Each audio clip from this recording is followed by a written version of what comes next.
without a shadow of a doubt that you're created on purpose for a purpose. Mindset and money revolution. You have to have a mindset revolution to experience a money revolution. That's when you experience a true wealth revolution. My name is Chad Free. Welcome to the Wealth Revolution podcast. Welcome back to the Wealth Revolution podcast. My name is Chad Free, and I am a wealth strategist. And I believe that true wealth is an abundance of everything that you value, and it's built from the inside out. Today, we're going to have a lot of fun. I'm going to share with you some stories that are that delivered some very meaningful lessons to me, and I hope that you can take this as a challenge. So it's going to be funny. I'm going to make it interesting, I hope. And but I also want it to challenge you, because you know everybody has a next step to become better, and even the best can become better. So here we go. I want to start out by just saying this sometimes get a little more dramatic every time I tell this story, but you know, years ago, I decided to take my health a little more serious, right? Now, I know looking at me, I look like Buff the Stuff, okay? But here's the deal. What you're mistaking me for is back in 1998, I'm telling my age, my senior year at Clemson University, that was back when Monday Night Nitro was big, all right? It was, it wasn't the WWE, it was a different federation, and they had Monday Night Nitro parties.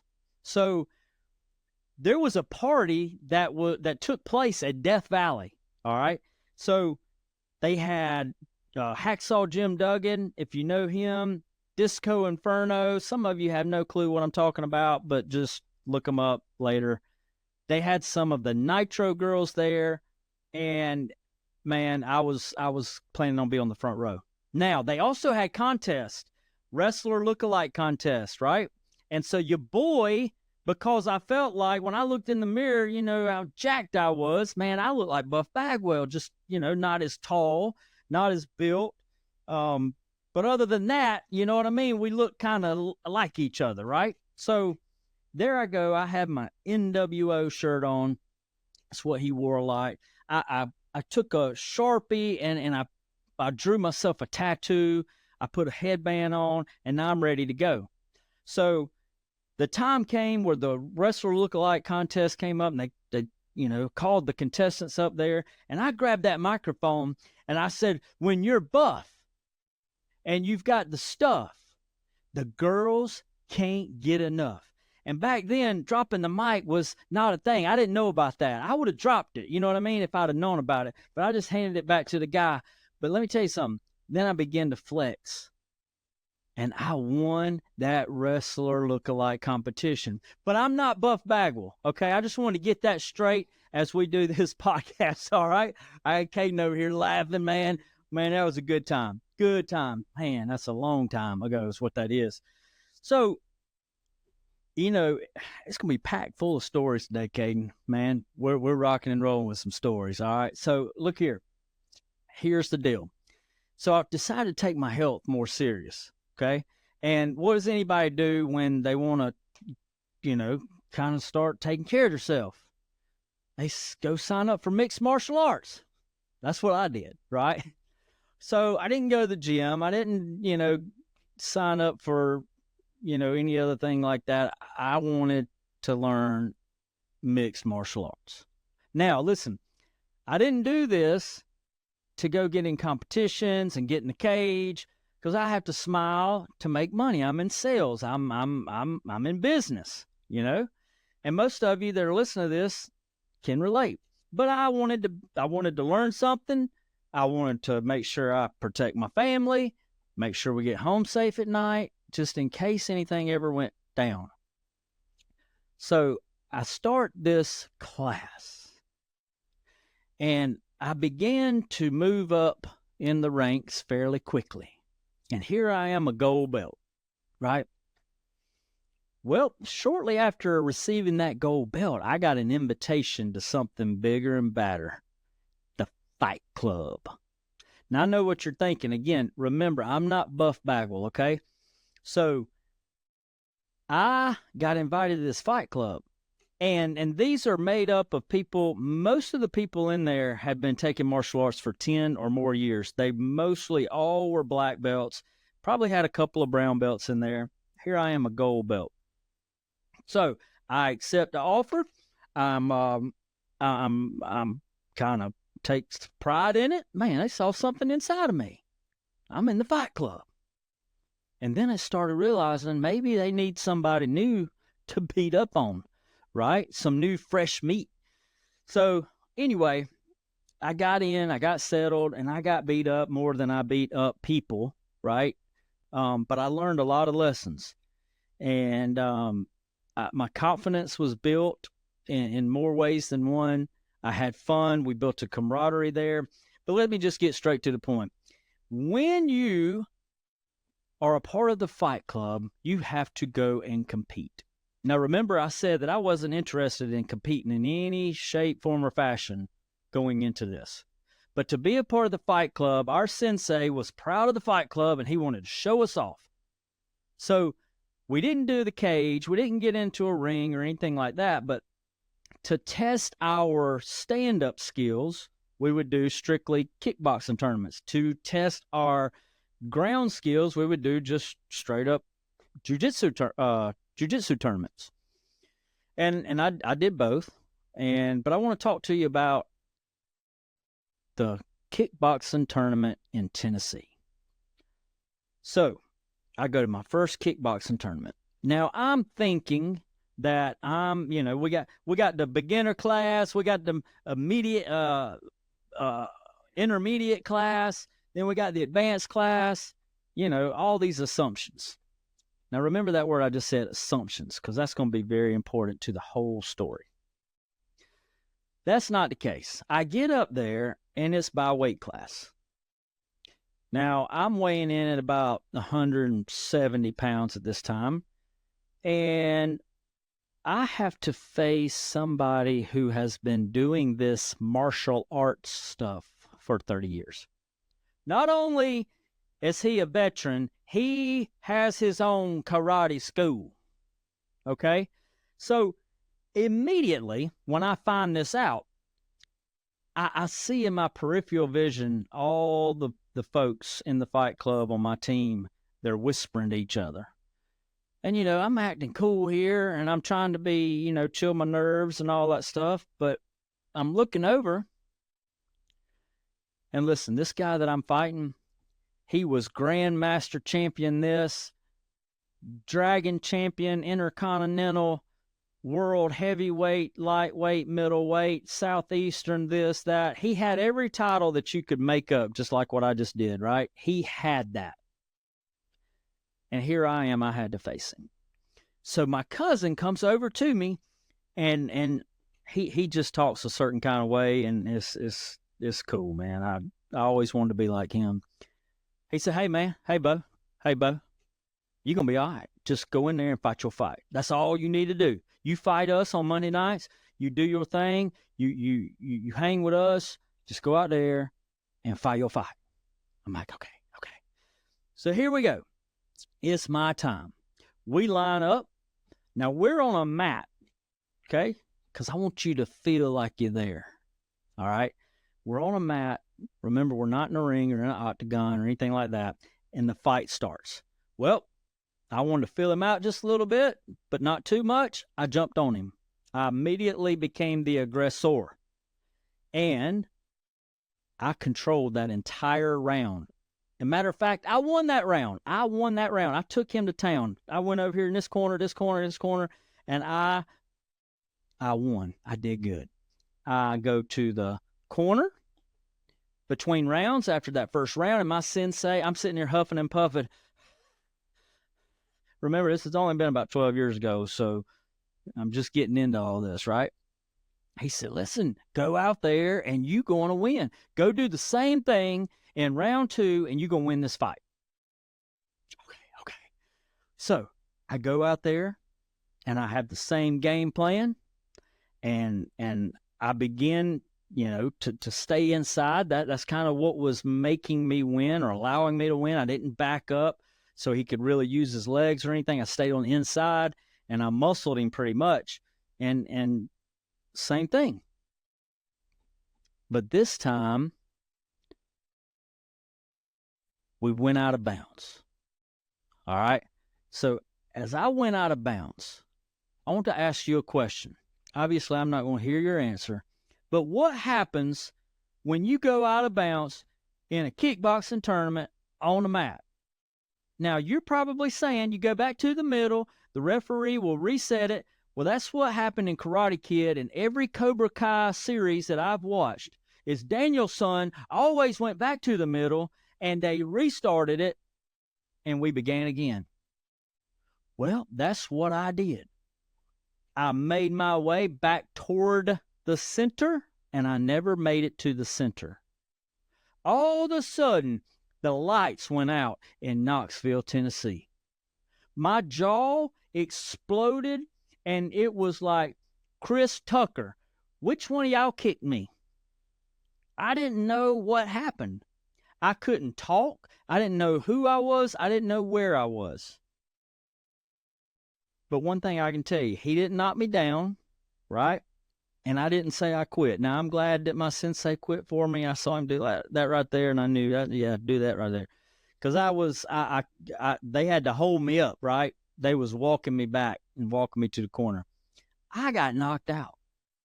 Now, Chad, what does this have to do with anything? Well, let me tell you exactly what it has to do.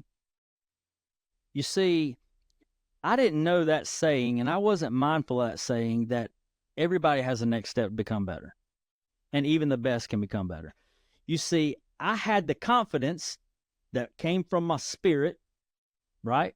I had the desire in my heart to go out there and do my very best.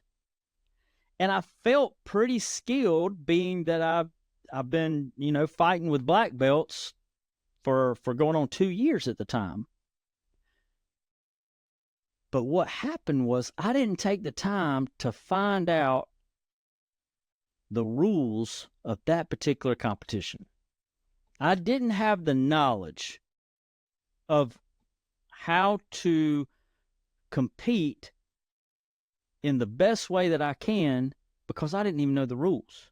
You see, I assumed that because Daniel-san always went back to the middle and they reset, I thought reset was a thing. I thought reset was universal. And when I tell this story, most everybody, they think that too. So they would have got knocked out too, because they thought that you go back to the middle and you reset it. There was no such thing. So what that taught me is that, again, where do I have a next step in my life? And I want to talk to you about finances. Most people, when they get hired on for a job, not everybody, but a lot of people, they get that paperwork for the 401k and they go ahead and sign up.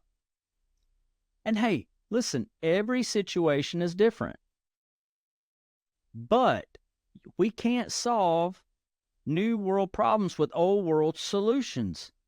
That may not be the best thing for you, a 401k. It could be. It may not be.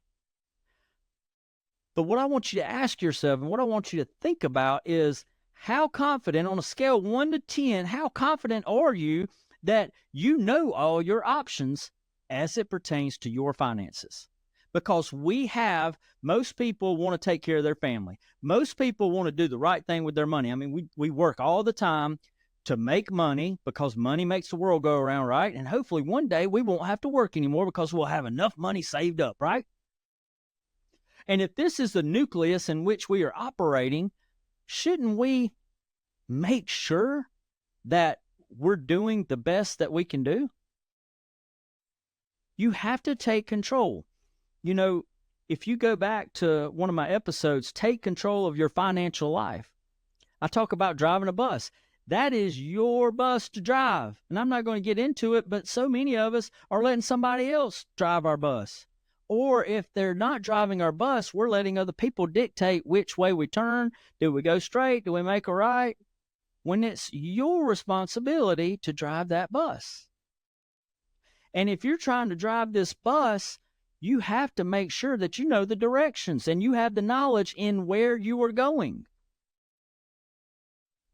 So don't tell me that your family means everything to you. Now I'm getting bold here. Here's the challenging part. Don't tell me that your family means so much to you, and yet you're not wanting to face reality of where are my finances.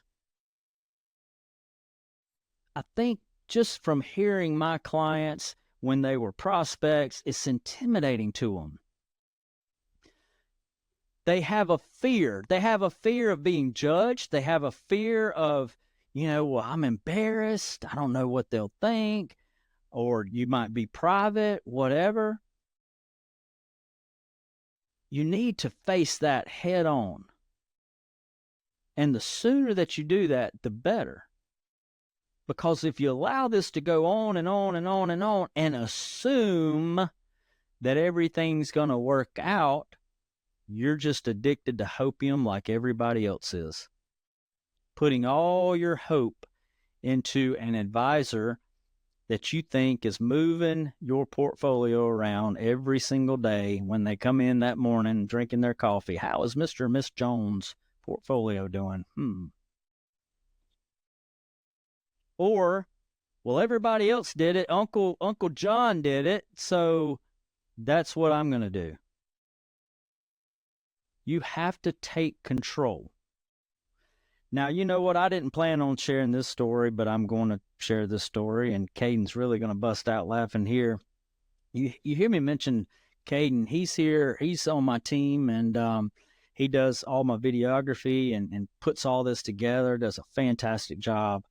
But I got another story, and it is, I'm going to admit something.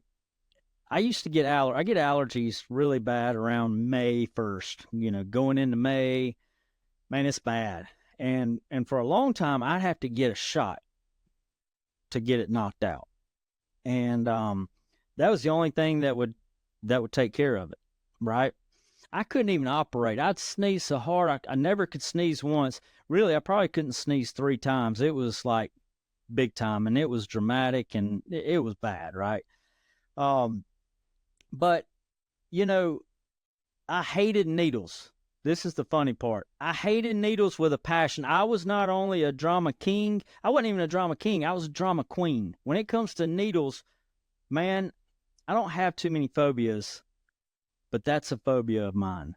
And I've got a bunch of stories. We're not going to get into it, but I avoid needles at all costs. I don't even like to talk about them. Okay?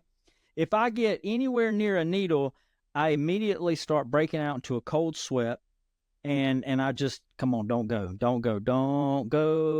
I'm trying to save myself from passing out. Well, during this time, I'll tell you about one thing, and what I'm doing here is I'm relating it to you have to face it. You have to face your fears. You have to face a giant that you may be intimidated by, but to get the solution that you want, you have to hit it head on. You see, one year was not any different than any other year. My allergies came on, and I called her Nana. My grandmother was the nurse at the doctor's office that I went to, and she's the one that usually gave me the shot. And so she expected me. She knew I would be coming in probably once a year, and sure enough, she saw my name on the list. I get ready to go back. Now, I'd been thinking about this and sweating it since the night before because I got to get this shot. Oh, my goodness, I got to get this shot. And I'm putting all focus into my left arm, right? Because I know all my energy is going towards that. You're going to be fine. You're a grown man. You're a grown man, Chad. You can do this. And all that focus was, don't be a baby, right? Don't be a baby. So She calls my name back. I go back there, and sure enough, she's already got a cold rag for me. She's got a drink there for me, and she knows how I am. She leaves the room for a minute. She comes back in the room. I have my sleeve rolled up, ready for that shot. And she looks at me and says, "Honey, I'm sorry." I said, "What you sorry about?"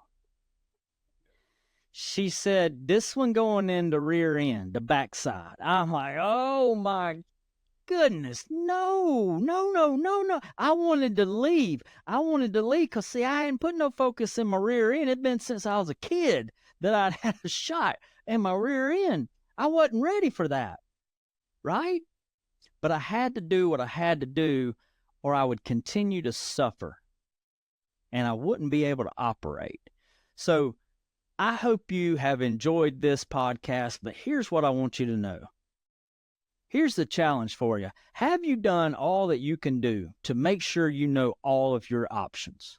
Because I'm going to tell you right now, I average increasing people's wealth 30 to 50% by using strategies that they have no clue about because it's not promoted and marketed, because it's not profitable to the financial institutions.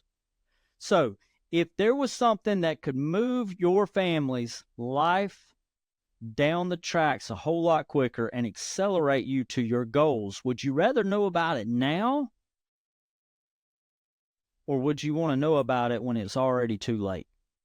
That's the question that only you can answer, but it is a challenge. If you really love your family, if you really are wanting to be your best for your family, then make sure that you know all of your options. So what is your next step?